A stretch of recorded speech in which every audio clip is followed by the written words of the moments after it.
Hello friends, welcome to easy notes for your online study channel. आप सबके अपने YouTube channel पे आप सभी का बहुत बहुत स्वागत है। फ्रेंड्स, आज हम लोग 30 सितंबर शिफ्ट 1 का जो कल क्वेश्चन हम लोग सॉल्व कर रहे थे उसके जो बाकी क्वेश्चंस हैं आज उसको हम लोग कंप्लीट करेंगे। जैसा कि आप जानते हो कि पेपर 1 में 50 क्वेश्चन आते हैं, जिसमें से मैंने 20 क्वेश्चन कल करा दिए थे। आज जो बचे 30 क्वेश्चन हैं वो आज हम लोग सॉल्व करेंगे।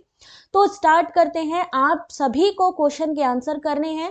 बहुत इंपॉर्टेंट क्वेश्चन पेपर है, टफ भी है, और क्या क्या क्वेश्चंस आए हैं एग्जाम में ये भी देखिए आप लोग। तो चलिए स्टार्ट करते हैं। पहले डीआई का क्वेश्चन आया था। आप आई होप आप लोगों ने इस पीडीएफ को पढ़ा होगा। आप में से वो लोग जरा अपने हैंड्स अप करिए जिन्होंने इस पीडीएफ को पढ़ा है, जल्दी से बताइए।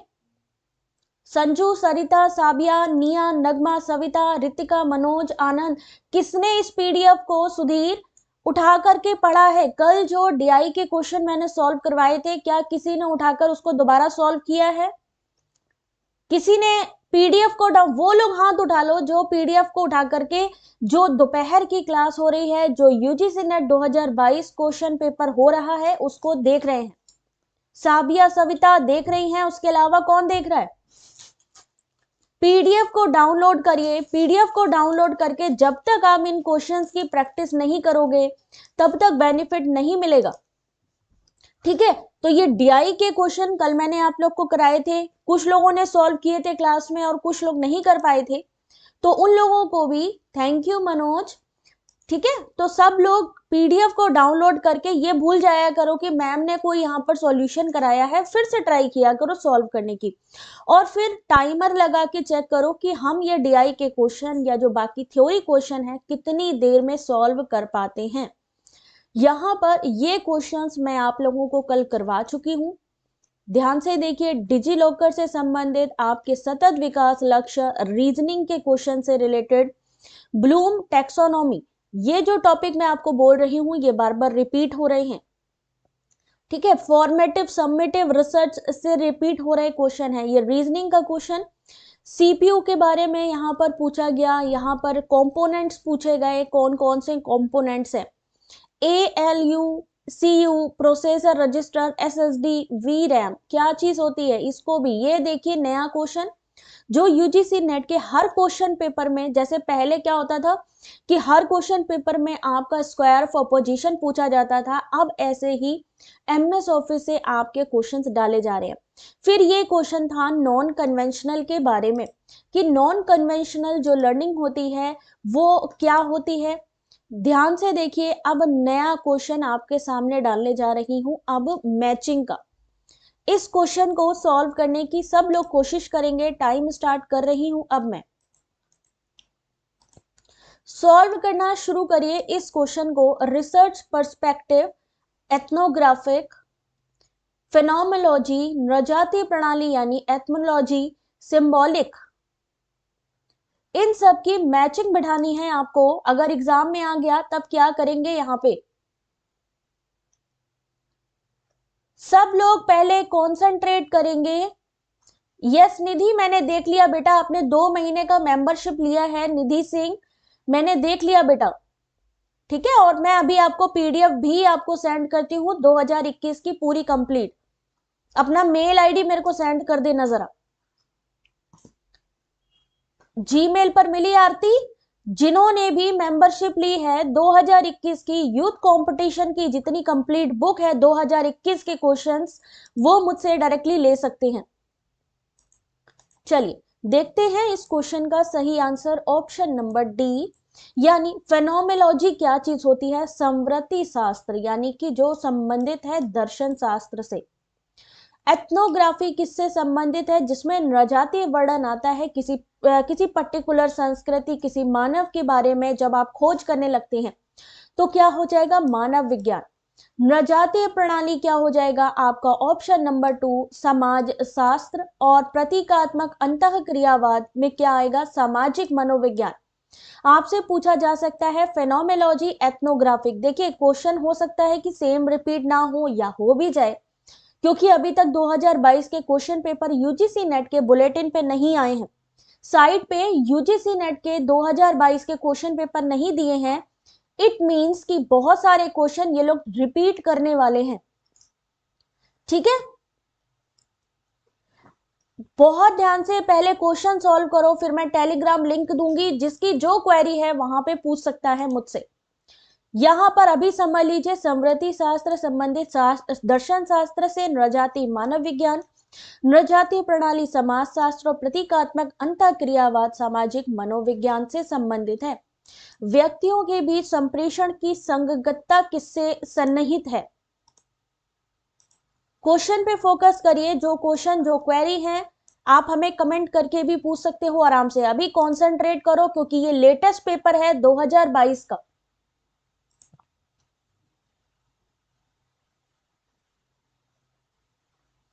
जल्दी से इस क्वेश्चन का आंसर देखते हैं कौन देगा।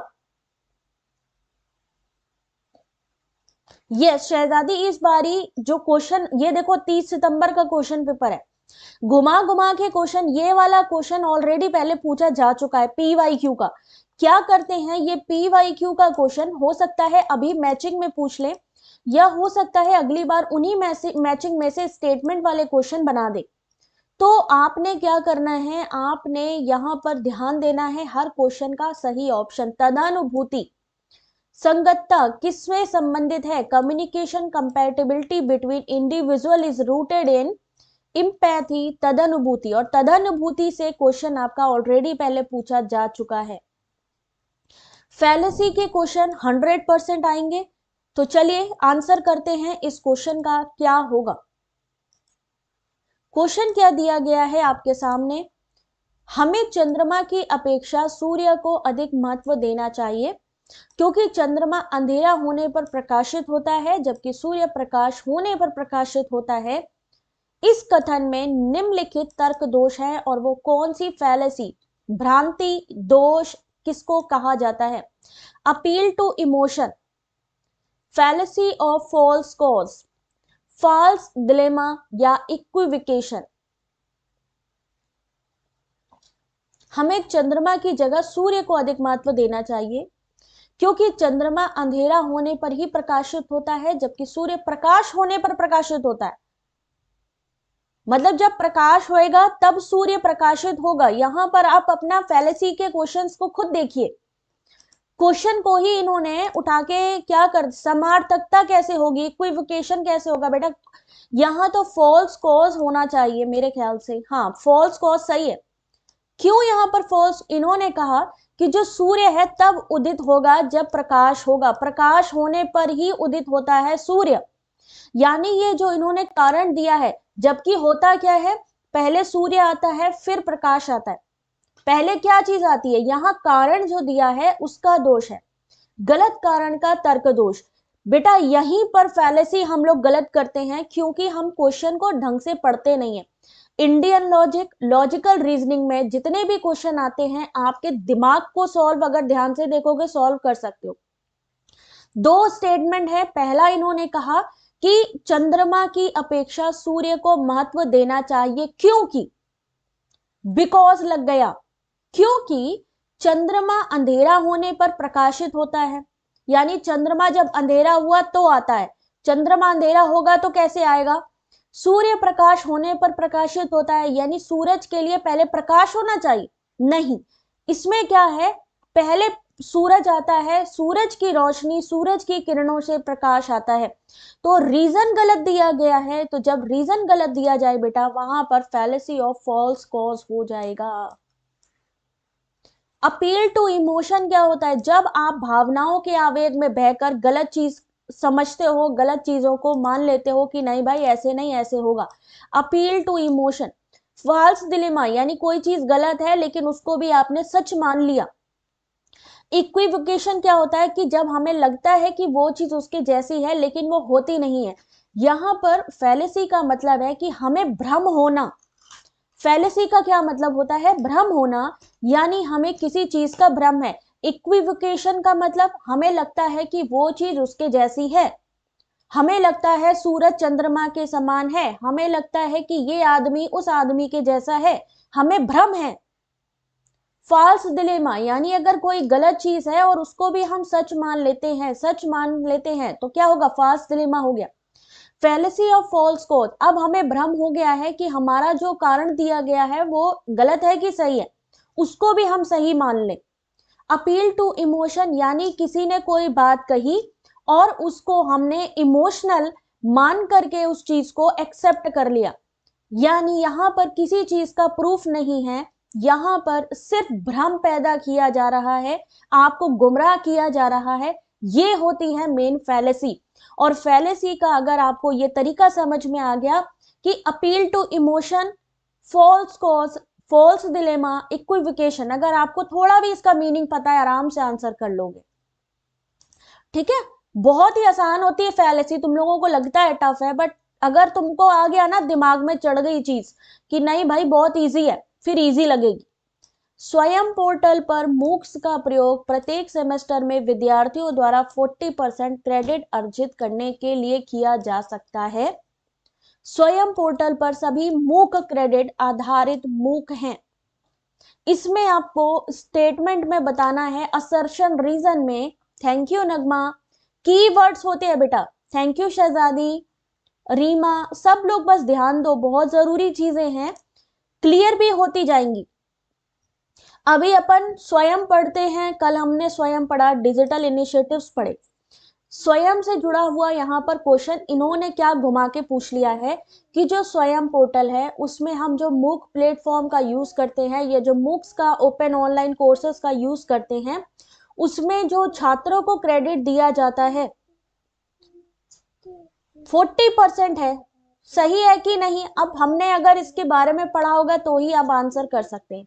दूसरा कि स्वयं पोर्टल पर सभी मूक क्रेडिट आधारित मूक है, यानी जितने भी मैसिव ओपन ऑनलाइन कोर्सेस हैं सब में आपको क्रेडिट मिलता है। इज इट ट्रू और रॉन्ग? बेटा इसको परवीन थोड़ा सा वीडियो की क्वालिटी इनहेंस कर दो बेटा, क्योंकि देख सकते हो क्वेश्चन की बेटा लेंथ, आप क्वेश्चन की लेंथ देख सकते हो कि कितनी लेंथ है, जिसको एक स्क्रीन में फिट करना ही मेरे लिए बहुत बड़ा चैलेंज है। ऑप्शन नंबर सी इस क्वेश्चन का सही आंसर है कि 40% क्रेडिट अर्जित करने के लिए किया जा सकता है, जबकि जो यहाँ पर दूसरा दिया है कि ऑल मूक प्रोग्राम जो है स्वयं पोर्टल पर क्रेडिट बेस होते हैं, ऐसा नहीं है। क्यों नहीं है? क्यों नहीं है? पढ़िए, विश्वविद्यालय अनुदान आयोग ने विश्वविद्यालयों से कहा कि वे केंद्र सरकार के ऑनलाइन पाठ्यक्रम प्लेटफॉर्म स्वयं पर ऑनलाइन किसी भी कार्यक्रम में 40% तक पाठ्यक्रम की पेशकश करेंगे। मूक एक मुक्त वेब यानी फ्री वेब आधारित दूरस्थ शिक्षा कार्यक्रम है जो भौगोलिक रूप से बड़ी संख्या में लोगों के लिए डिजाइन किया गया है।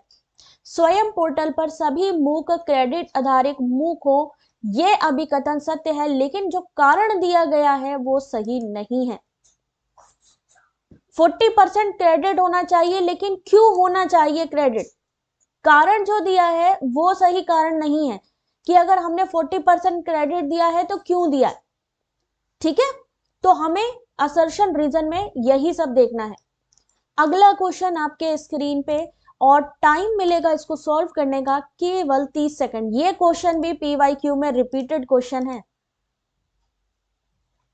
आमने सामने संप्रेषण में प्रापक द्वारा प्रदान किए गए अमौखिक संदेशों को किस रूप में माना जा सकता है?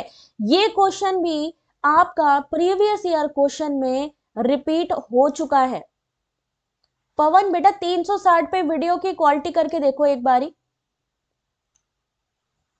360 पे देखो जरा जल्दी से, और जल्दी से वीडियो को एक लाइक करो जिसको जिसको ये पीडीएफ चाहिए, जिसको ये पीडीएफ विद एक्सप्लेनेशन चाहिए, जल्दी से वीडियो को एक लाइक जरूर करो।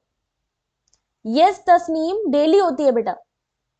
और यहां पर 30 सितंबर का क्वेश्चन पेपर है अभी 2022 का, जो अभी यूजीसी की साइट पर भी अवेलेबल नहीं है, कहीं नहीं मिलेगा आपको ये पेपर। आमने सामने संप्रेषण में यानी फेस टू फेस कम्युनिकेशन में जो नॉन वर्बल क्यूज है जो रिसीवर के द्वारा प्रोवाइड किया जाता है उसे क्या कहते हैं? ऑप्शन नंबर 1 उसे कहते हैं फीडबैक। क्या कहते हैं? ऑप्शन नंबर 1 साबिया, ठीक है, ऑप्शन नंबर 1 फीडबैक कहते हैं। अब देखिए जरा सा, एक गैर मौखिक मंच जैसे कि आंखों के संपर्क, चेहरे की अभिव्यक्ति, मुद्रा, शरीर की भाषा। कार्यस्थल में आमने सामने संचार बेहद महत्वपूर्ण है और इस तथ्य के बावजूद भी संचार के इलेक्ट्रॉनिक रूप बढ़ रहे हैं। भौतिक शोर संचार बाधाओं का प्रतिनिधित्व करता है, संदेशों की स्पष्टता को विकृत करता है। प्रेषक जो एक विचार को इनकोड करके संदेश शुरू करता है, प्रतिक्रिया आपको बताती है कि क्या समझ हासिल हुई। जैसे जब मैं आप लोगों से कोई क्वेश्चन पूछती हूँ कि हाँ बताइए कितने लोगों ने ये पीडीएफ को पढ़ा, तो आप क्या करते हो, आप अपना अपना हैंड उठाते हो, आप इमोजीज उठाते हो, वहां पर आप मुझे हिंट करते हो कि देखिए इस तरीके से। वैसे ही मान लीजिए आप कहीं कम्युनिकेशन कर रहे हो या टीचर है, या मान लीजिए आप किसी ऑफिस में हो, तो वहां पर जब फीडबैक की बात करते हैं तो क्या करते हैं, ऐसे सर हिला देंगे या ऐसे कर देंगे। तो अगर नॉन वर्बल मंच पे बात हो रही है, यानी बिना बोले बात हो रही है, तो साइन लैंग्वेज आ जाएगी कि yes, no, that is sign language. या आपने हैंड रेस किया, ये भी क्या होता है, साइन लैंग्वेज होती है। तो फीडबैक होगा इस क्वेश्चन का सही आंसर। क्वेश्चन को पढ़ लोगे, आराम से आंसर कर लोगे।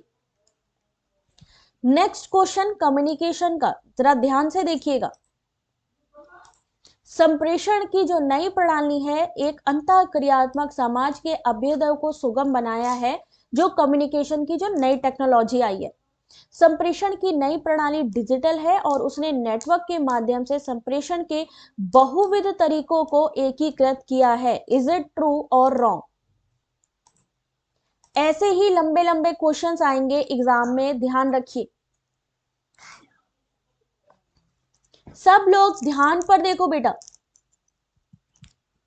थैंक यू कोमल। बस बच्चे, इसीलिए मैं कह रही हूं, जो चीज आप लोगों को समझा रही हूं, जो चीज करवा रही हूं, उसको अच्छे से सब लोग पढ़ लेना और लाइक तो कर ही दो बिना कहे।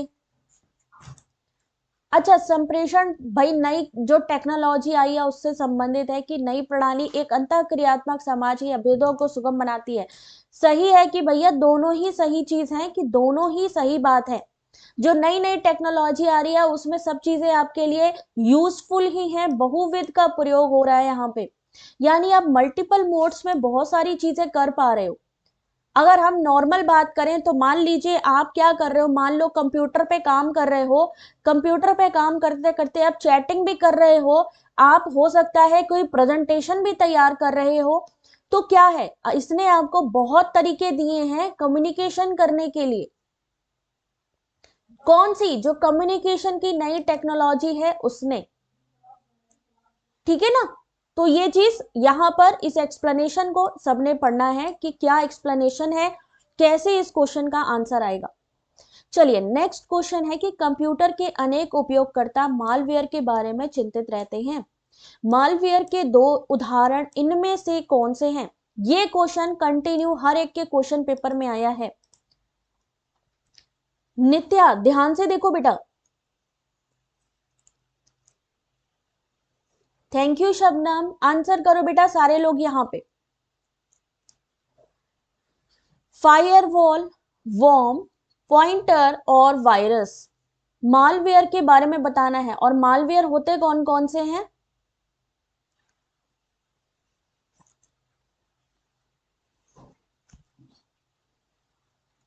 फायरवॉल क्या चीज होती है? अगर आपको ये पता है कि फायरवॉल क्या है, अगर आपको पता है वॉर्म क्या है, राउटर क्या है, वायरस क्या है, तो आराम से बता लोगे, अदरवाइज नहीं कर पाओगे। अगर हम बात करें फायरवॉल किसके लिए है, प्रोटेक्शन के लिए है, राउटर किसके लिए है, इंटरनेट के लिए है, तो यानी इसका मतलब है हमारे दो हैं मालवेयर, एक वॉर्म और एक वायरस। कौन से हैं? ऑप्शन नंबर बी और डी इसका सही आंसर है। यानी फायरवॉल क्या चीज होती है? अच्छा, कोई मुझे बता सकता है ये जो मालवेयर होते हैं इनके जो उदाहरण हैं वो कौन से हैं? मालवेयर क्या है? ऐसे दुर्भावनापूर्ण कंप्यूटर सॉफ्टवेयर होते हैं जो किसी कंप्यूटर सिस्टम या किसी अन्य सॉफ्टवेयर को नुकसान पहुंचाने के उद्देश्य से बनाए जाते हैं, जैसे कि आपका वायरस हो जाएगा, ठीक है। यानी हमें पता है कि उससे दूसरे का हानि होगी, डेटा चोरी, स्पीड में कमी, इन सब के लक्षण देखने को मिल सकते हैं। ये किसी कंप्यूटर सिस्टम में इंस्टॉल होकर गलत तरीके से एक्सेस प्राप्त करके नुकसान पहुंचाते हैं। जो मालवेयर इस समय लेटेस्ट चल रहे हैं वो कौन कौन से हैं? नेटवर्क को सिक्योरिटी देता है फायरवॉल, राउटर आपके इंटरनेट से संबंधित है। सारी पीडीएफ बेटा वेबसाइट पर मिलेंगी आपको। हमारी वेबसाइट का लिंक आपको अबाउट सेक्शन में भी मिलेगा चैनल के, साथ ही इसी वीडियो के डिस्क्रिप्शन पर भी मिलेगा। तो कुछ malware, virus, worm, Trojan, spyware, adware, ransomware. अगर मैं आपसे कहूं ये एडवेयर क्या चीज होती है, कोई बता पाएगा मुझे? बहुत बार कराया है मैंने। What is adware? बहुत बार समझाया है ये मैंने चीजें। मालवेयर क्या होता है? दुर्भावनापूर्ण कंप्यूटर सॉफ्टवेयर, यानी कि गलत तरीके से आपके सिस्टम को हानि पहुंचाने की, आपके डेटा को चोरी करने की कोशिश करते हैं। मान लीजिए आपके सिस्टम पे कोई एड के थ्रू आपका एक्सेस पाने की कोशिश करता है। एड मतलब एडवर्टाइजमेंट के थ्रू। मान लीजिए आप कोई साइट खोलते हो, जैसे कई जगह ऐसी पायरेसी वाली साइट्स भी होती हैं जहां से आप लोग वीडियो डाउनलोड करने की कोशिश करते हो, वहां पर कई ऐड आने शुरू हो जाते हैं।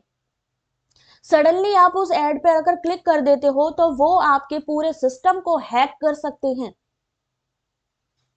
ये यूजीसी नेट पेपर 1 का 2022 का क्वेश्चन पेपर है।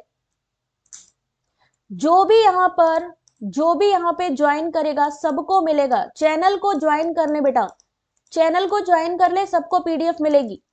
एज अ मेंबर आप लोग ज्वाइन करिए, ठीक है। जब हम ऐड के थ्रू किसी सिस्टम को खराब करने की कोशिश करते हैं या हार्म करने की कोशिश करते हैं तो उसे क्या कहते हैं? एडवेयर कहते हैं। ट्रोजन, ट्रोजन हॉर्स क्या चीज होती है? स्पाईवेयर क्या चीज होती है? रैंसमवेयर क्या चीज होती है? भैया पढ़ लो, ये सारी चीजें बहुत जरूरी है। स्क्वायर ऑफ ऑपोजिशन, विज्ञापन के माध्यम से जब हम ब्राउजर को बात करते हैं हैक करने की, जो भी चैनल को मेंबरशिप लेगा, चैनल मेंबरशिप लीजिए आप सभी लोग। अब यहां अभिकथन दिया है, अरे भाई साहब इसमें भी अभिकथन दे दिया, स्टेटमेंट दिया है कि कुछ पौधे मांस भक्षी नहीं होते हैं। Some plants are not carnivorous, some plants are not carnivorous. Some plant जो कार्निवोरस नहीं है is as a false, then which of the following could be immediately inferred from it. अगर उसको गलत मान लिया जाए, कुछ पौधे मांस भक्षी नहीं होते हैं, अगर उसको गलत मान लिया जाए, लेकिन अगर हम ऐसे निकालेंगे तो कुछ ना कुछ तो कोरोना ये कार्निवोरस होने चाहिए प्लांट्स। ऐसी स्थिति में कौन सा तात्कालिक अनुमान लगाया जा सकता है? वेन डायग्राम बनाइए तुरंत ऐसे क्वेश्चन में, स्क्वायर ऑफ ऑपोजिशन या फिर वेन डायग्राम। ये सोनी 30 सितंबर का क्वेश्चन पेपर है, 30 सितंबर 2022 शिफ्ट 1। 30 सितंबर 2022 शिफ्ट 1 हिंदी वालों का जो एग्जाम था ना उस दिन का पेपर है ये, पेपर 1। कुछ पौधे मांसभक्षी नहीं होते हैं, यानी इसको अगर गलत मान लिया है तो सही क्या चीज हो सकती है?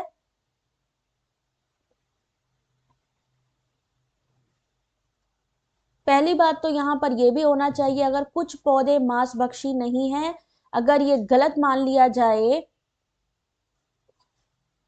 ऑप्शन नंबर डी, ए, सी और डी, ए, सी और डी।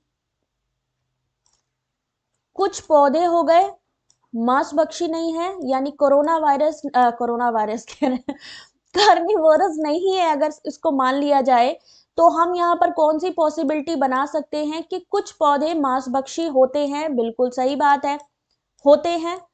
और कुछ पौधे मांसभक्षी होते हैं, ये गलत है। इन्होंने कहा इसको अगर गलत ही मान लिया तो ये तो रॉन्ग हो गया। कोई भी पौधे मांसभक्षी नहीं होता है, ये भी गलत है। हमने पॉजिटिव वे में लेना है तो एक तो ये पॉजिटिव हो गया, दूसरे की सभी पौधे मांसभक्षी होते हैं, सही। लेकिन ऑल प्लांट्स आर कार्निवोरस भी सही हो सकता है, लेकिन यहाँ भी वेन डायग्राम हो सकता है, या हो सकता है प्लांट्स को ही इन्होंने कार्निवोरस में डाल दिया, है ना। इस समय कोरोना वायरस इतना चल रहा है कि कोरोना वायरस ही हो रहा है। शीतल क्या समझ नहीं आ रहा? कोरोना का डर है, कोरोना वायरस निकले जा रहा है, क्या बताऊं यार। वेन डायग्राम से सॉल्व करने की कोशिश करनी पड़ेगी भाई, देख लो इस तरीके का क्वेश्चन आ रहा है एग्जाम में। विनोद नहीं समझ में आ रहा? इन्होंने कहा लेकिन वही है ना कि वेन डायग्राम बना लो। कुछ पौधे मांसभक्षी अगर नहीं है, अगर ये चीज गलत है, ये झूठ है कि मांसभक्षी नहीं है, यानी कि सही क्या होगा कि वो मांसभक्षी हैं, कुछ पौधे मांसभक्षी हैं, ये सही होगा। इन्होंने कहा अगर ये चीज गलत है तो सही क्या है कि कुछ पौधे मांसभक्षी नहीं है और कुछ पौधे मांसभक्षी हैं, ये सही होगा। सभी पौधे मांसभक्षी होते हैं, ये भी सही होगा। कोई भी पौधा मांसभक्षी नहीं है, ये गलत है, क्योंकि कहीं ना कहीं, अरे यार वेन डायग्राम क्या होता है, एक डायग्राम बनाया मैंने प्लांट्स का और एक बनाया आपका, किसका बनाया, एक बनाया आपका कार्निवोरस का, ठीक है। अब इन्होंने कहा दो टर्म्स आप बताइए। एक टर्म इन्होंने बोला कि भाई अगर हम ये मान लें कि कुछ पौधे मांसभक्षी नहीं है, अगर कुछ पौधे, कुछ का मतलब है ये कहीं ना कहीं इनसे थोड़े से तो लिंक हो ही रहे होंगे, थोड़े तो लिंक हो ही रहे होंगे, कुछ तो रिलेशनशिप होगा ना इन दोनों के बीच में, अगर कुछ की बात करिए। अगर कुछ नहीं, अगर स्क्वायर ऑफ ऑपोजिशन भाई, AEIO, क्या भाई ये देखो भाई, स्क्वायर ऑफ ऑपोजिशन को, एक मिनट रुको जरा सा, आप डायग्राम ही बना लेने दो। स्क्वायर ऑफ ऑपोजिशन का डायग्राम क्या होता है, AEIO। स्क्वायर ऑफ ऑपोजिशन किसमें काउंट होता है, AEIO में। एंजल चार्जर लगाना बेटा, चार्जिंग पे लगाना है इसको, लगाना। AEI होता है। अब अगर हम AEOI में अगर आपसे पूछे कि जो पहला स्टेटमेंट है कुछ पौधे मांसभक्षी होते हैं, ये किस में आएगा, कुछ पौधे मांसभक्षी होते हैं, यानी ये पर्टिकुलर पॉजिटिव है। दूसरा इन्होंने लिखा कुछ पौधे मांसभक्षी होते हैं, और ये पहला जो स्टेटमेंट है कुछ पौधे मांसभक्षी नहीं होते, यानी सम प्लांट्स आर नॉट। तो ये स्टेटमेंट कैसा है आपका, ये पर्टिकुलर निगेटिव का है। इन्होंने कहा अगर पर्टिकुलर निगेटिव गलत है तो सही क्या हो सकता है, अगर ये गलत है इसका मतलब है इसका कॉन्ट्राडिक्टरी कौन है, ए। तो नेचुरल सी बात है हमारा ए ऑलरेडी सही होगा अगर हमारा ओ गलत है तो। AEIO पे हम हमेशा कॉन्सेंट्रेट, किसके बीच क्या संबंध होता है, कॉन्ट्राडिक्टरी, ए और ओ का संबंध। इन्होंने कहा अगर ओ गलत हो गया है तो सही क्या होगा हमारा ए का मतलब है all plants are carnivorous is true. अभी समझ आया कुछ, अभी अपन को समझ आया। फिर इन्होंने दूसरा स्टेटमेंट करा कि कुछ पौधे मांसभक्षी होते हैं, ये भी सही होगा। सब कॉन्ट्रेरी भी सही होगा, क्यों, सब कॉन्ट्रेरी में ये दोनों एक साथ गलत नहीं हो सकते हैं, क्योंकि ये दोनों एक साथ गलत नहीं हो सकते। ए और ई एक साथ गलत हो सकते हैं, लेकिन आई और ओ एक साथ गलत नहीं हो सकते। अगर ओ गलत हो गया है इसका मतलब है कि ऑलरेडी हमारा जो पर्टिकुलर पॉजिटिव है वो सही होगा, यानी क्या क्या सही होगा, ए सही होगा हमारा आई भी सही होगा, ठीक है। फिर क्या बोला इन्होंने कि कोई भी पौधा मांसभक्षी होता है, ये कोई भी नहीं होता है, ये गलत है। तो ऑलरेडी ये चीज बोल चुके हैं कि ये गलत है, तो यानी हमारा जो ऑप्शन नंबर सी है वो भी सही है, यानी ये दोनों तो सही ही हैं। उसके अलावा कुछ पौधे मांसभक्षी नहीं है, गलत है, और यही चीज यहाँ पर भी बोली है, क्योंकि डेट इज नॉट पॉसिबल कि सारे लोग ही वो होंगे। यहां पर स्क्वायर ऑफ ऑपोजिशन में आपसे हमेशा क्या कहा जाता है, यही चीज बोली जाती है, कॉन्ट्रेरी का संबंध, ए और ई का संबंध ऐसा होता है कि ए या ई में कोई एक सही होगा। लेकिन आई पी और ये जो आपका पर्टिकुलर निगेटिव है, यानी आपका आई और ओ में कोई एक सही होना जरूरी है, दोनों एक साथ गलत नहीं हो सकते। अगर वो गलत हो गया यानी आई और ए तो कंफर्म सही है। अगर आपने देखा आई और ए किस में आता है, ए ये वाला हो गया, ऑप्शन नंबर डी हो गया, ऑप्शन नंबर ए हो गया, यानी अगर ए और डी आपको दिख रहा है तो पहली बात तो ये। फिर सी, नो प्लांट्स आर कार्निवोरस, जब कुछ पौधे ऑलरेडी मांसभक्षी हैं, अगर कुछ पौधे ऑलरेडी मांसभक्षी हैं तो इन्होंने कैसे कह दिया कि इन दोनों के बीच कोई संबंध नहीं है, कि कोई नहीं होगा, पॉसिबल ही नहीं है। तो पूरा का पूरा कंटेंट ही यही चीज है। अभी समझ में आ रहा है कहां पे हमें किस तरीके से इस वाले क्वेश्चन को निकालना है, लॉजिकल रीजनिंग है ये।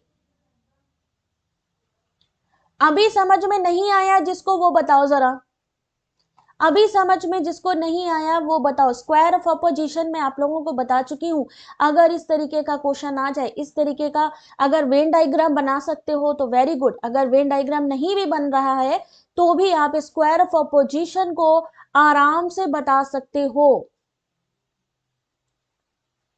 जिसको समझ में आया एक बारी थम्स अप करो जरा, एक बार थम्स अप करो जिसको समझ में आया, जिसको नहीं आया वो बताओ।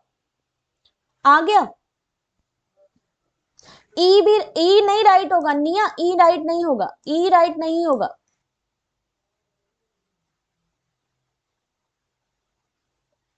अगर इन्होंने बोला, एक चीज ध्यान रखिए, अगर प्लस प्लस यानी पॉजिटिव पॉजिटिव राइट है, पॉजिटिव अगर एक राइट है तो दूसरा भी पॉजिटिव राइट होगा। अगर माइनस एक भी माइनस अगर गलत है तो दूसरा माइनस भी गलत होने के चांसेस हो जाएगा, क्योंकि यहाँ पर जो माइनस है जो निगेटिव है वो ऑलरेडी गलत है, तो ई भी हमारा गलत होगा। ठीक है, अगर ए सही है तो ई भी सही होगा, सॉरी आई भी सही होगा। पर्टिकुलर यूनिवर्सल पॉजिटिव और पर्टिकुलर पॉजिटिव ये दोनों सही हो सकते हैं, यूनिवर्सल निगेटिव और पर्टिकुलर निगेटिव ये दोनों एक साथ सही हो सकते हैं, इसमें कोई दो राय नहीं है। ये सीक्वेंस है, सीरीज है, जिसको ये लोग पूछते हैं घुमा घुमा के। ऐसे क्वेश्चन को सॉल्व कर लेना भाई। अगला क्वेश्चन देखिए थोड़ा ध्यान से। अधिकतर चक्रवात जो होते हैं तटवर्ती क्षेत्रों पर भारी नुकसान होता है, साइक्लोन की बात हो रही है। स्थलावतरण के बाद अधिकतर चक्रवातों की ऊर्जा में वृद्धि हो जाती है। अब साइक्लोन से जुड़ा क्वेश्चन घुमा के क्वेश्चन देते हैं यहां पे, चलिए आंसर करिए जल्दी, कोई बात नहीं असलम बेटा आंसर करो इसका। साइक्लोन आपको पता है तटीय क्षेत्रों में आता है, बिल्कुल सही है, और तटवर्ती जहां समुद्री क्षेत्र होता है साइक्लोन जल्दी जल्दी वहां पे आता है। साइक्लोन के बारे में आता है, बहुत आराम से क्वेश्चन निकाला जा सकता है अगर थोड़ा भी आपको नॉलेज है। स्क्वायर ऑफ ऑपोजिशन मैंने आराम से बताया है आपको। चलो अभी जल्दी से इस क्वेश्चन का आंसर करो। साइक्लोन क्या चीज होती है? जो तटीय क्षेत्रों पे जो चक्रवात आते हैं उनको हम कहते हैं साइक्लोन, तटीय क्षेत्रों में आते हैं।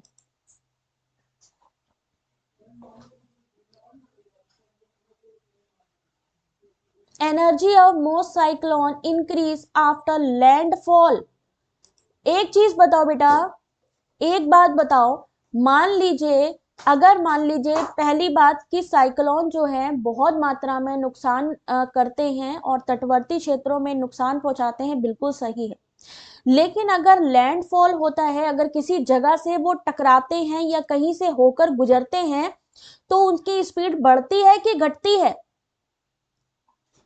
संगीता रात वाली क्लास आराम से अटेंड कर सकते हो 8:30 बजे।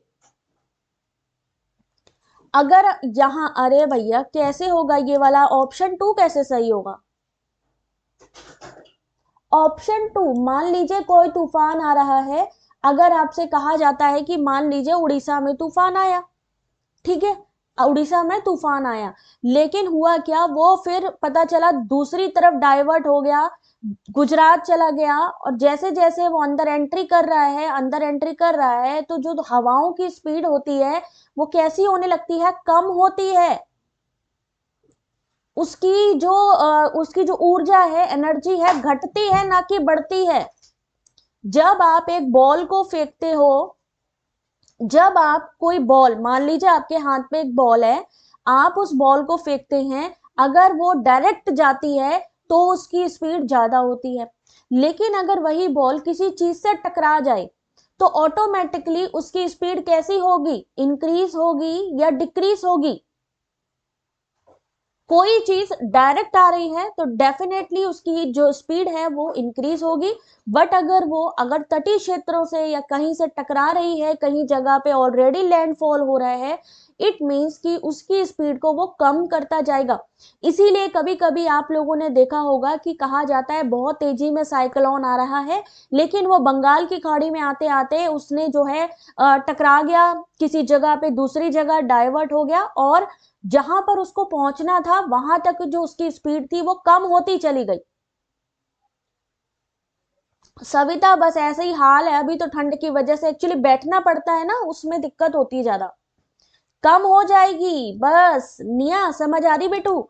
यहाँ पर आप लोगों को बहुत ध्यान रखना है, ये जनरल अवेयरनेस के तुम लोग क्वेश्चन कहते हो ना, कि जनरल अवेयरनेस के क्वेश्चन क्या है, वो यही है। जब ये तटीय स्तरों की ओर पहुंचने पर सागरों से प्राप्त होने वाली नमी और ऊष्मा में कमी के कारण इसकी ऊर्जा में भी कमी होती जाती है। जब ये टकराते हैं आफ्टर लैंडफॉल, जैसे ही ये, जब तक समुद्र में रहते हैं चक्रवात होता है तब तक अलग बात है, लेकिन जैसे ही ये जमीन पे या किसी क्षेत्र में जाना शुरू करते हैं तो उनकी स्पीड कम होती जाती है। एक कक्षा में छात्रों की औसत आयु है 15 साल। जब कक्षा में 5 नए लड़कों का पंजीकरण किया, इनकी औसत आयु हुई 12 साल 6 महीने। तो जो औसत आयु है 6 महीने कम हो गई, तो मूलतः कक्षा में कितने छात्र थे? चलो जल्दी से बेटा इस क्वेश्चन का आंसर करो, 30 सेकंड मिलेंगे इस क्वेश्चन के लिए।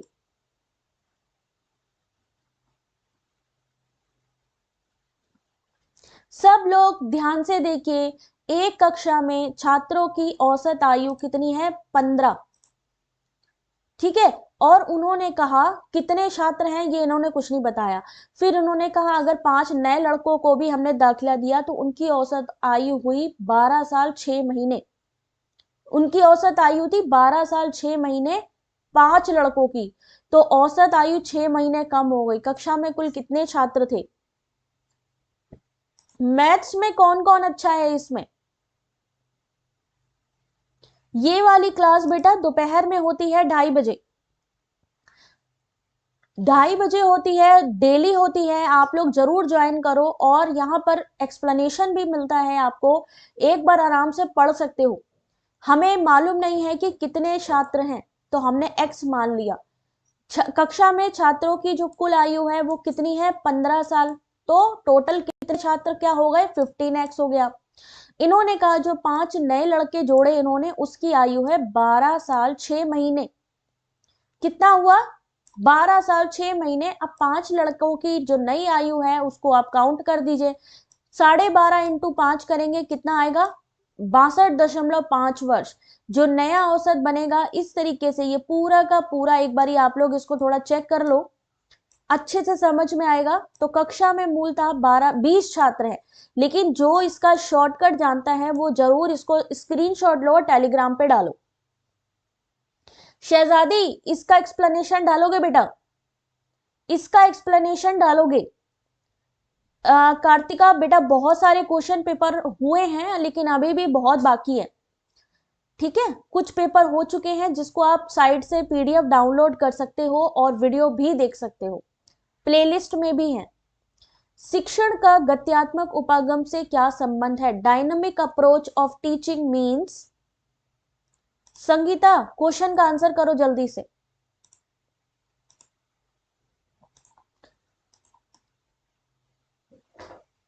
Dynamic approach to teaching means. Jeetu daily class होती है बेटा, रात को भी क्लास होती है, दिन में भी क्लास होती है, 2 क्लासेस हम इस समय चला रहे हैं।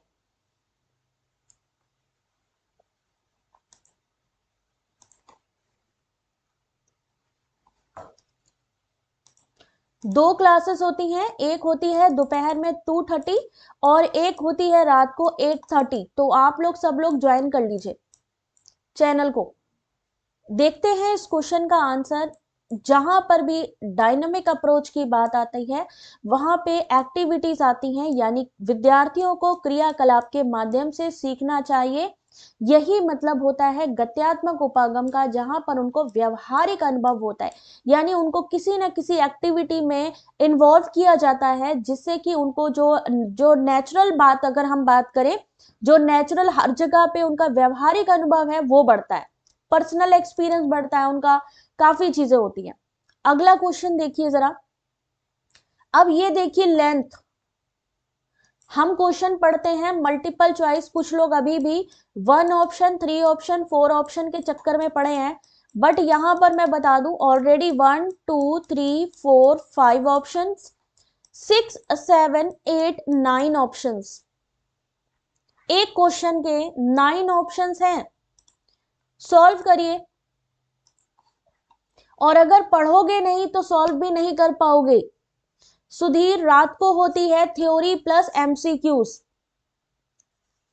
हाँ, आईसीटी वाले करवाती हूँ बेटा, मालवेयर वगैरह सब बचा हुआ है, अभी सब करवाती हूँ, टेंशन ना लो, सारा कवर कराना है मुझे। शीतल, टीचर को स्टूडेंट के साथ कैसा रिलेशनशिप होना चाहिए? अगर आप टीचर बनोगे आप क्या एक्सपेक्ट करते हो?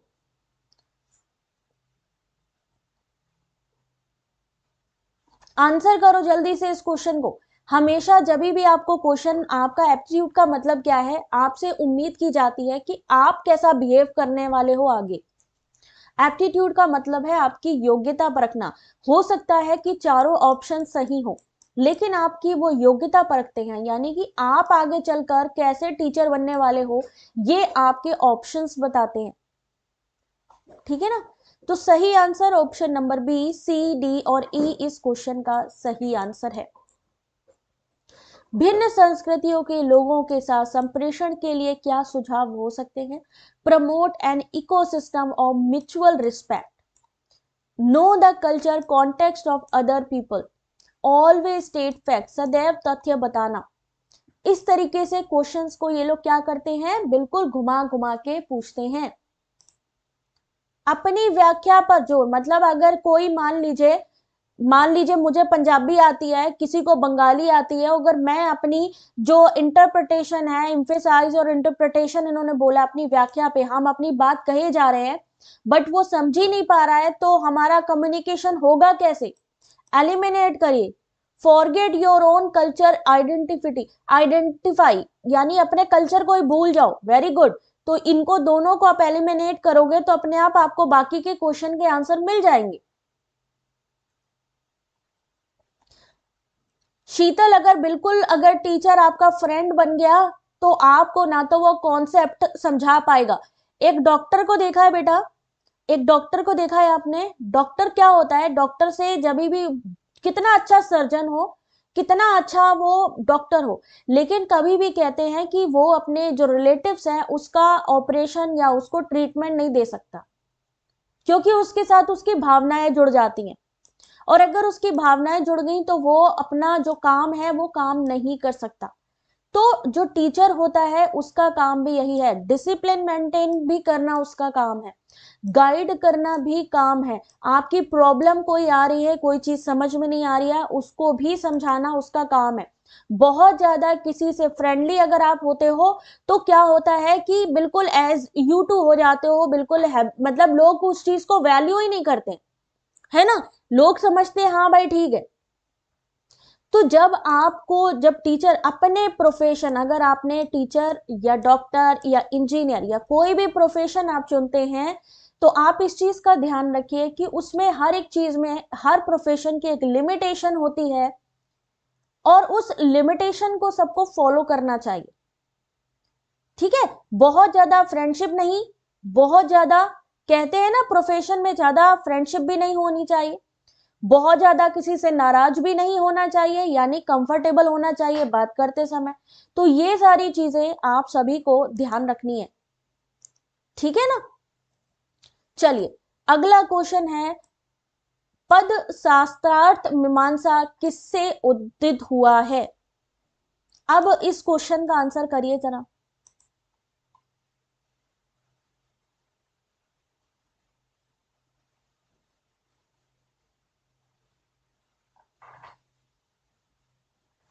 टीचर फ्रेंडली होते हैं लेकिन अपना काम करवाने के लिए या हमारे राज जानने के लिए। तो अगर बेटा यशिका अगर राज जानने हैं उनको, तो उसके लिए तो राज मेरे ख्याल से टीचर्स को नहीं जानना चाहिए, उसको क्या जानना चाहिए कि आप में क्या प्रॉब्लम आ रहा है, क्या चीज का सॉल्यूशन ढूंढना है। तो एक फ्रेंडली नेचर हो सकता है बट बहुत ज्यादा फ्रेंडली नेचर भी नहीं हो सकता। ठीक है, राज अब क्या बच्चे के राज जानेगा। मान लीजिए मुझे जानना है कि यशिका किस चीज में अच्छी है या यशिका का मन नहीं लग रहा है किसी चीज में, तो एक लिमिट तक मैं आपसे बात करूंगी कि हाँ भाई क्या इश्यू हो रखा है। ठीक है, एक टाइम तक, ये नहीं कि ऑलवेज, तो फिर मैं पढ़ाई नहीं पाऊंगी। तो टीचर को ऐसा नहीं होना चाहिए कि भाई रात जानने लगा है, वो सब काम नहीं है उसका। उसका ये जानना होना चाहिए कि आखिर क्या रीजन है कि यशिका जो है पढ़ाई नहीं कर पा रही है या यशिका को टॉपिक समझ में नहीं आ रहे। तो आपको सबसे पहले ये पता लगाना है कि क्या इशू है, और जब इस इशू को आप पता लगा लो तो उसको सॉल्व करने की कोशिश भी करनी चाहिए।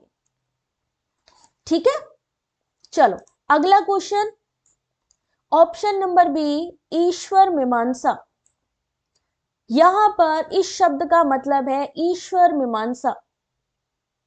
यहां पर मैंने आप लोगों से क्या कहा, आप लोग लेक्चरर बनने जा रहे हो, आप लोग आगे रिसर्च की फील्ड में जा रहे हो, तो वो लोग आपसे रट्टाफिकेशन तो बिल्कुल भी नहीं मांग रहे हैं कि आप लोगों को किताबों से पढ़ के आंसर करना है, बिल्कुल भी नहीं। उन्होंने कहा है कि रट के आओ, नहीं।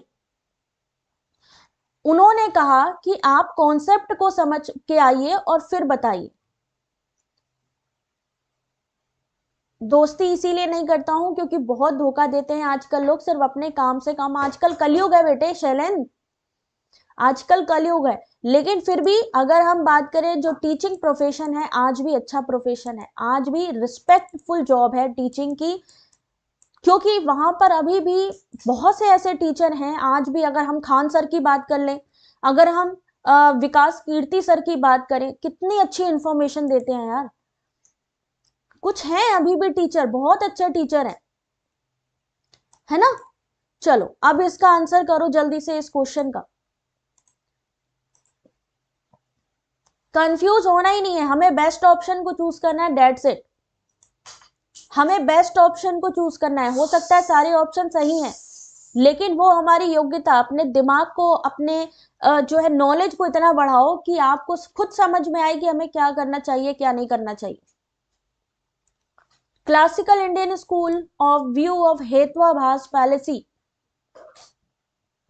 फैलेसी क्या चीज होती है, जैसा कि अभी बताया। कौन पूछ रहा है, प्रीति खान सर के बारे में नहीं जानते बेटा?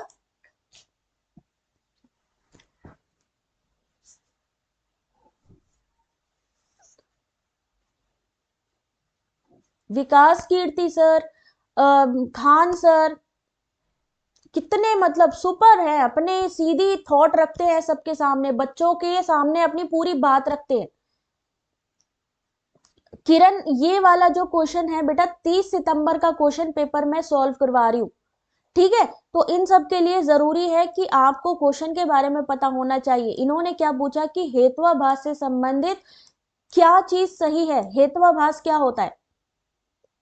हेत्वाभास का अर्थ है कि मध्य पद जो तर्क है प्रतीत होता है परंतु वैध तर्क नहीं होता है। फैलेसी मतलब भ्रम। सभी तर्क दोष भौतिक तर्क दोष होते हैं। जब कोई अनुमान कारण कार्य संबंध पर आधारित ना होकर सह अस्तित्व की एक रूपता पर आधारित होता है तो तर्क दोष होता है। तर्क दोष उस स्थिति में उत्पन्न होता है जब मध्य पद की 5 विशेषताओं में किसी एक का उल्लंघन होता है। सही answer option number A, B और D. Option number A, B और डी। इसका एक्सप्लेनेशन आप लोगों ने थोड़ा सा यहां से पढ़ना है, ये पूरा पीडीएफ आपको दूंगी लेकिन पढ़ना आपको पड़ेगा, पढ़ना यहां से पड़ेगा क्वेश्चन विद एक्सप्लेनेशन, क्योंकि काफी लेंदी है। यहाँ पे पूरा आप देख सकते हो, स्क्रीन भरी पड़ी है, इतना ज्यादा मैं कंटेंट देती हूं आप लोगों को, है ना। तो पढ़ना है, पढ़ के ही आगे बढ़ना है। आगे क्वेश्चन का आंसर करिए चलिए जल्दी से।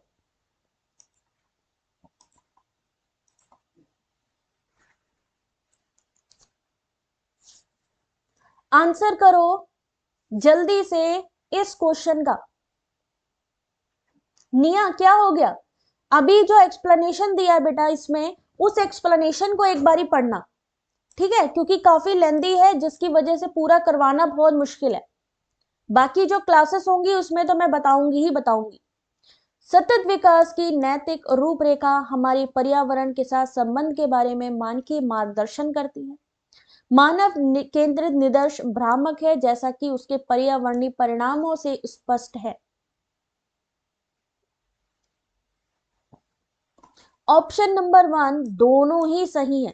अब दोनों सही हैं, उसके लिए मेहनत कौन करेगा? उसके लिए कौन मेहनत करेगा ये बताइए जरा। हम मेहनत करेंगे। हम मेहनत करेंगे, कैसे मेहनत करेंगे? एक्सप्लेनेशन को पढ़ेंगे। कौन कौन एक्सप्लेनेशन को पढ़ेगा जरा बताना एक बारी।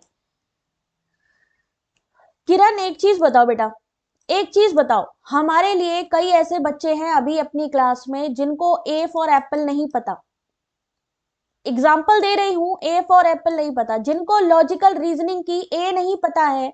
अगर हम एक्सपेक्ट करें उनसे कि उनको पूरा कॉन्सेप्ट क्लियर होगा, इट इज नॉट पॉसिबल। इसलिए आपने क्या करना है, आप जैसे बुक पढ़ते हो ऐसे ही इसको जो एक्सप्लेनेशन दिया जाता है उसको पढ़िए।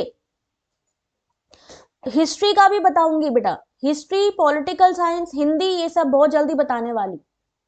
तो इसको पढ़ना है। जब आप पढ़ोगे, पहले पढ़ो फिर समझो, फिर समझ में आएंगी चीजें। ऐसे नहीं है कि हमें मालूम ही नहीं है यार ये क्या चीज है, मैम ने क्या बात कर ली, सस्टेनेबल डेवलपमेंट क्या होता है। क्लासिकी भारतीय तर्कशास्त्र के बारे में बात हो रही थी, भगवान जाने पेपर 1 कौन सा पढ़ा जा रहा था।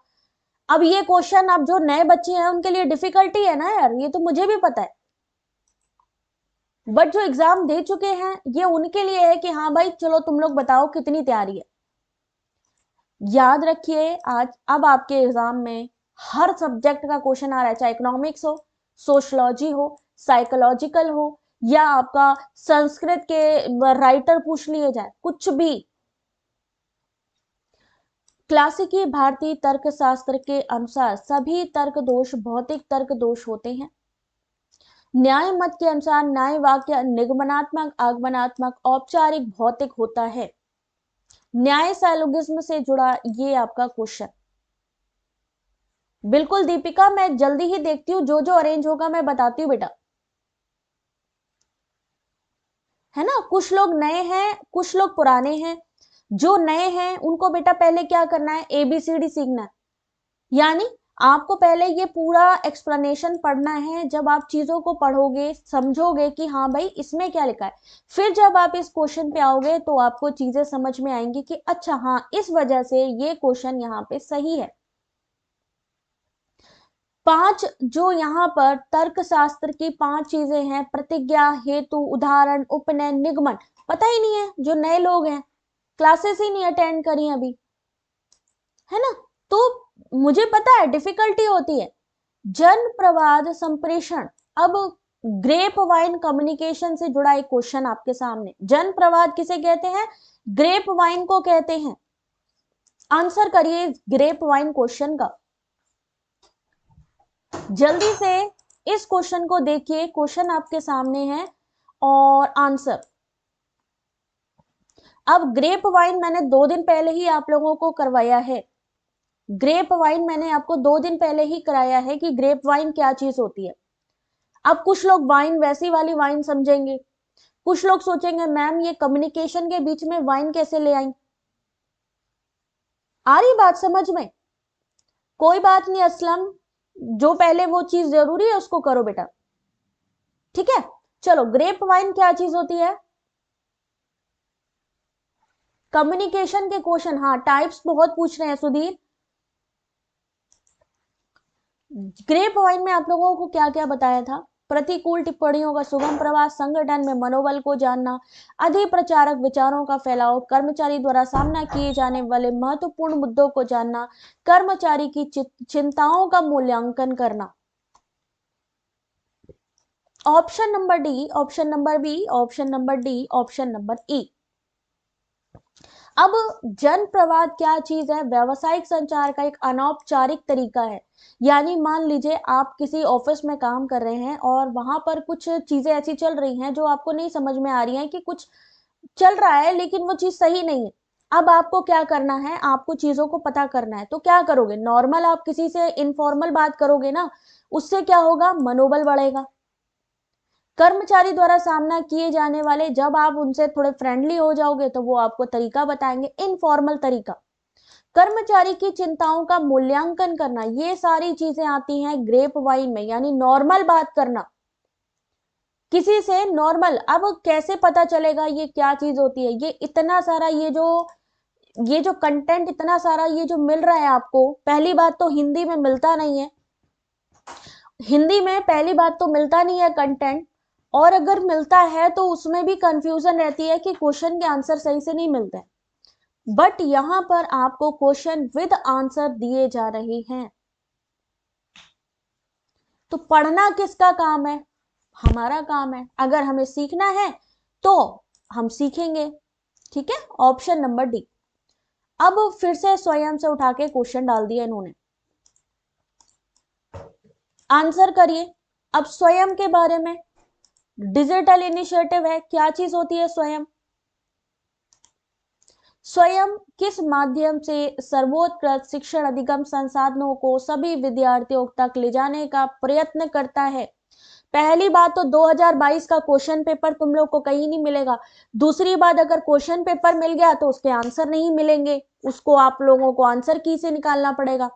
अगर आंसर की से निकाल भी लिया तो आपको एक्सप्लेनेशन नहीं मिलेंगे।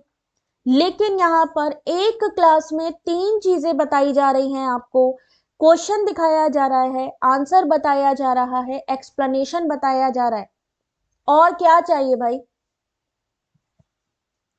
तो लाइक तो बनता ही है ना, फिर चैनल को सपोर्ट करना तो बनता ही है ना यार। बिना कहे कि मैम इतना इंपॉर्टेंट सेशन करा रहे हैं, चैनल को सपोर्ट जरूर करो। क्या आंसर होगा? संगोष्ठी, video lecture, classroom teaching, conference. बिल्कुल सही है, वीडियो लेक्चर। ये वीडियो लेक्चर 4 क्वाड्रेंट्स में आता है आपके। स्वयं का फुल फॉर्म, स्वयं के बारे में आप सभी को कल ही मैंने बताई है ये चीजें। 4 भाग हैं, वीडियो व्याख्यान, अध्ययन सामग्री जो आप डाउनलोड कर सकते हो, क्वेश्चनेयर या क्विज, और उसके अलावा ऑनलाइन मंच, किसके लिए? चर्चा करने के लिए। तो पढ़ना ही तो है हमें, इससे अच्छा कुछ नहीं है, कहीं पर भी नहीं मिलेगा बेटा ये चीज। और यहाँ तो आप क्वेश्चन जब पढ़ते हो ना, हम लोगों के मन में जनरली ये दिमाग में रहता है, यार ये क्वेश्चन आ गया, अब इसका आंसर कहाँ ढूंढे, अब इसका आंसर कहाँ ढूंढे। तो आपको कहीं तीसरी जगह नहीं जाना है। अब देखिए कॉन्सेप्ट और उनके प्रतिपादक। Thank you Mayank. ठीक है, तो उस चीज का सब लोग, सरिता डायरेक्टली वेबसाइट से डाउनलोड करो बेटा। वेबसाइट पे इसीलिए मैं डालती हूं क्योंकि टेलीग्राम पर मेरे पास स्पेस बिल्कुल नहीं बचा है। जिनके पास टेलीग्राम नहीं भी है वो भी वेबसाइट से डायरेक्टली डाउनलोड कर सकते हैं। अरविंदो ने कौन सी चीज को या कौन सी अवधारणाओं को बताया? महात्मा गांधी की शिक्षा जो थी वो कौन सी रिलेटेड थी? मारिया मोंटेसरी किसके लिए फेमस? जे कृष्णा मूर्ति किसके लिए फेमस है? अब मान लो क्वेश्चन इन्होंने सेम मैचिंग नहीं भी दी, तो इन्होंने पूछा भैया ये जो वर्धा योजना है या मौलिक शिक्षा प्रणाली है ये किसके द्वारा दी गई, या ये जो एकीकृत एजुकेशन है किसके द्वारा दी गई? क्वेश्चन का ये जो क्वेश्चन है, क्वेश्चन तो वही होंगे, बदलेंगे थोड़ी ना। कुछ क्वेश्चन जो नए हैं वो तो अलग बात है, लेकिन कुछ क्वेश्चन का सिर्फ ये लोग रूप बदल देते हैं। व्यक्ति परकता के विकास के माध्यम से आत्म शिक्षा, मारिया मोंटेसरी। एकीकृत शिक्षा, अरविंदो। मानव मस्तिष्क को रूपांतरित करने वाली शिक्षा, कृष्णमूर्ति। वर्धा शिक्षा, मौलिक शिक्षा, महात्मा गांधी। पढ़ लोगे इसमें से तो ऑप्शन अगर दोबारा रिपीट होगा देन आप आराम से क्वेश्चन का आंसर दे पाओगे। बहुत आसान क्वेश्चन है ये वाला। आपको जो रेगुलेटरीज हैं, जो एजुकेशन रेगुलेटरीज हैं, उनको पढ़ना है। आंसर करिए इस क्वेश्चन का। क्वेश्चन क्या है कि एनसीटीई, पहली बात तो इसका फुल फॉर्म आता है national council of teacher education, act 1993, NCT was published in the year, कौन से ईयर में पब्लिश्ड हुई, स्टैब्लिश्ड हुई, एक्ट था 1993।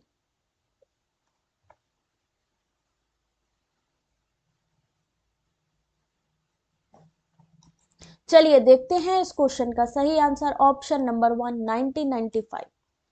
1993 एक्ट था, लेकिन जो स्टैब्लिश हुई 1995 में शिक्षक शिक्षा से संबंधित सही मामलों पर केंद्र और राज्य सरकारों की सलाहकारी निकाय है। 1995 इसका करेक्ट आंसर है।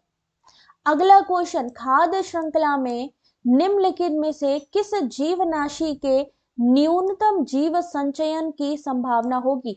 बायो एक्यूमुलेशन क्वेश्चन बहुत बार पूछा है इस बारी, बायो एक्यूमुलेशन से क्वेश्चन कंटिन्यू पूछा गया है इस बार। आंसर करिए। जैव संचयन, जैव विविधता, पर्यावरण प्रोटोकॉल्स, एसडीजी, एमडीजी गोल, ये सारे क्वेश्चन आपके पूछे जा रहे एग्जाम में।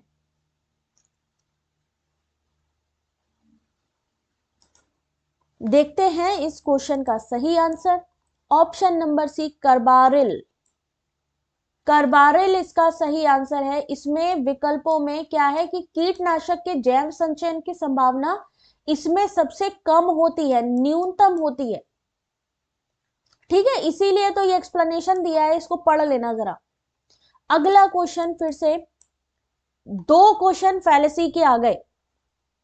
एक बुद्धिमान संत का कहना है कि ज्ञान की भूख को दूर करना भोजन की भूख को दूर करने से अधिक कठिन है, इसलिए व्यक्ति को भोजन पर अधिक ध्यान देना चाहिए।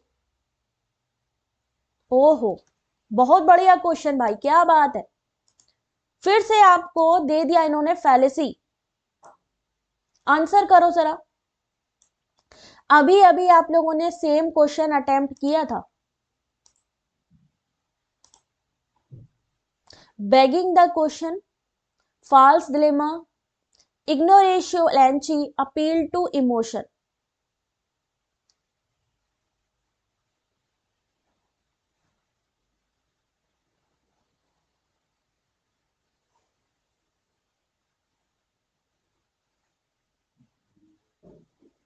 क्या आंसर होगा?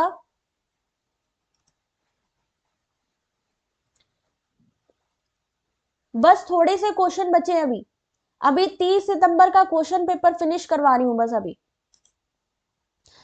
असंगत निष्कर्ष बिल्कुल सही है। इररिलेवेंट कंक्लूजन, इनरिलेवेंट आपका जो आपने पहले जैसे ऑप्शन दिया था कि कारण गलत है, कॉज है, कंक्लूजन है, इसमें इन्होंने यही कहा कि ज्ञान की भूख को दूर करना भोजन की भूख को दूर करने से अधिक कठिन है, क्योंकि इसलिए, बिकॉज इसलिए, यानी कंक्लूजन आ गया, व्यक्ति को भोजन पर अधिक ध्यान देना चाहिए, सीधी सी बात है, निष्कर्ष पर ध्यान दिया गया है और वो गलत है और यही फैलेसी है।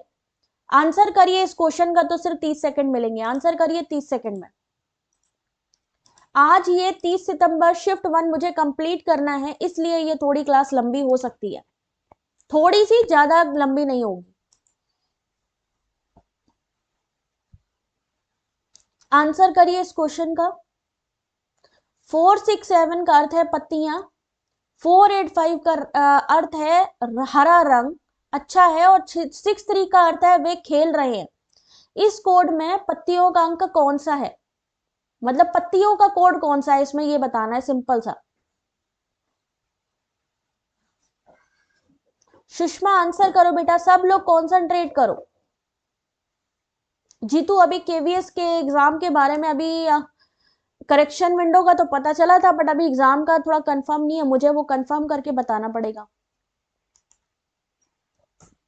ऑप्शन नंबर बी बिल्कुल सही है, ऐसे क्वेश्चन आए तो 30 सेकंड से ज्यादा मत लगाना। अगला क्वेश्चन, आंतरिक वैधता के लिए खतरा कौन सा है? पीवाईक्यू में बहुत बार रिपीट हुआ क्वेश्चन, ये क्वेश्चन आपके क्वेश्चन पेपर में हर बार रिपीट होता है, मतलब रिपीटेड क्वेश्चन आप लोग ढूंढते हो ना, सर्च करते हो यूट्यूब पे कि कौन से ऐसे क्वेश्चन है जो बार बार रिपीट होते हैं। क्लास टाइमिंग है 2:30 फॉर PYQ और रात को 8:30, 2:30 एंड 8:30।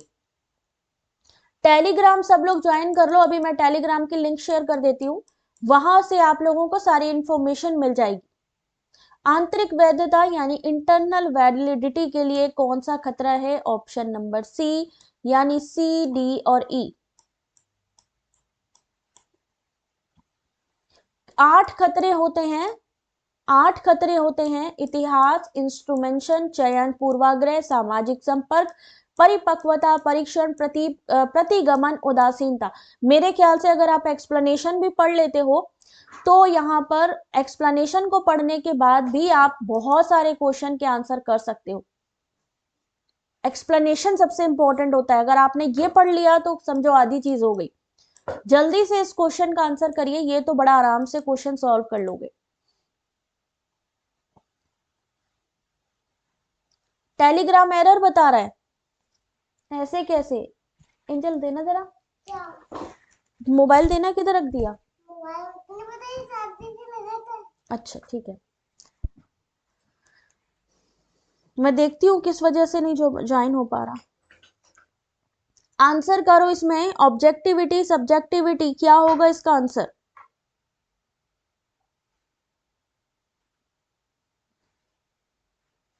चलिए देखते हैं इस क्वेश्चन का सही आंसर। पहले ऑप्शन नंबर 1 सब्जेक्टिविटी यानी व्यक्तिनिष्ठता उत्तम प्रश्न पत्र की विशेषता नहीं है। क्यों नहीं है? क्यों नहीं है उसका भी आंसर है आपका, उसका भी एक्सप्लेनेशन है कि क्यों नहीं है। प्रश्न पत्र में क्या क्या चीजें होनी चाहिए, इस बार ये भी पूछा गया था। प्रश्न पत्र में क्या क्या चीजें होनी चाहिए, ये भी इस बार क्वेश्चन पूछा गया था। ठीक है, अब ये वाला क्वेश्चन किसका है? आरसी का है। ध्यान से देखिए कितना लंबा आरसी का क्वेश्चन है। अभी ये इंग्लिश में आप लोग देख रहे हो और ये देखिए हिंदी में देख रहे हो। इंग्लिश हिंदी में आप लोग देखिए आरसी के क्वेश्चन, ये देखिए इंग्लिश में हिंदी में।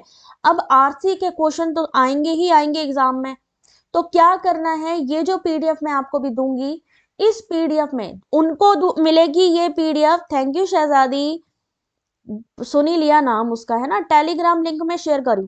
ये पीडीएफ 2022 की उन सभी के लिए है जो चैनल को एज अ मेंबर ज्वाइन करेंगे। तो आप सबसे रिक्वेस्ट है जल्दी से ज्वाइन कर लीजिए। इन केस आप ज्वाइन बटन से ज्वाइन नहीं हो पा रहे हैं तो आप मेरे को टेलीग्राम पर भी ज्वाइन कर सकते हैं। ठीक है, ये पूरा 2022 का इतना इंपॉर्टेंट सेशन है और ये पूरा का पूरा आपको मिलने वाला है। कौन कौन ज्वाइन करना चाहेगा, आप जल्दी से अपने अपने हैंड्स अप करिए। चैनल को डायरेक्टली भी ज्वाइन कर सकते हो या फिर हमारे टेलीग्राम चैनल पर भी अगर कोई प्रॉब्लम होती है तो वहां पर भी ज्वाइन कर सकते हो। ठीक है, फिर अब मिलेंगे आपको नेक्स्ट क्लास में। नेक्स्ट क्लास होगी रात को। तब तक के लिए चैनल को लाइक, शेयर, सब्सक्राइब करना बिल्कुल भी मत भूलिए क्योंकि ये बहुत इंपॉर्टेंट है। और जितने भी सेशन होने वाले हैं वो सब आप लोग देखिए, एंजॉय करिए। सब लोग ज्वाइन बटन देखिएगा चैनल का, मैं एक बार दिखा भी देती हूँ, अगर देखो दिख जाए तो। यहाँ पे 1 मिनट होल्ड करो जरा सा। सिर्फ कुछ नहीं करना है, पेटीएम वॉलेट होना चाहिए, उससे आप चैनल को सपोर्ट कर सकते हो। और जितना भी ये कंटेंट है, जितना भी आप देखना चाहते हो कि हाँ भाई क्या क्या चीजें हैं 2022 का PYQ प्लस PDF, ये आप यहां से ले सकते हो। 1 मिनट में दिखा रही हूँ आपको। एक तो कंटिन्यू इतनी लंबी क्लास हो जाती है ना, जिसकी वजह से ये देखिए, ये देखिए ज्वाइन बटन। आई होप आप लोगों को दिख रहा होगा ज्वाइन बटन। जैसे ही आप चैनल पे जाएंगे, ये रहा ज्वाइन बटन। इस ज्वाइन बटन से आप लोग ज्वाइन कर सकते हो चैनल को। इतने सारे लोग ऑलरेडी ये मेंबरशिप ले चुके हैं, इन सभी को थैंक यू वेरी मच। जिन्होंने भी चैनल को ज्वाइन किया है, मेंबरशिप ली है, सभी के लिए है ये पीडीएफ। तो प्लीज जल्दी से ज्वाइन कर लीजिए, ज्वाइन बटन से यहाँ पर भी अवेलेबल है और यहाँ पर भी। बाकी अब मिलेंगे रात को, तब तक के लिए अपना ध्यान रखिए।